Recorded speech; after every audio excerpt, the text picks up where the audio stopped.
Niko kwenye kichuguu, niko juu ya kichuguu hapa. Actually ni eneo letu. Kwa maana zote tumekuwa nikikuelezea na kusisitizia kwamba unapofanya project yako kwenye site kuzingatia project inayofuatiana maanisha hatua au phase itakayofuatia.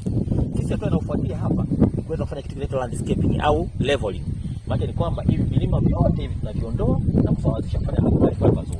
Kwa hiyo sasa katika kuliwaza hilo ni lazima wakati tunapanda miti yetu ya awali kuzingatia pia kwamba bila kuonyesha greda letu hapa kwa ajili ya level miti yetu hii tuje tukaiua. Kwa kuonesha miti sasa hii miti hatuwezi kuiua kwa sababu tumeweka mita 5 ndani ya eneo letu. Vile vile wakati tunafanya ile leveling tunahakikisha kwamba jengo letu lisije kuwa affected. Sio kabisa greda pia inaenda kuaffect jengo.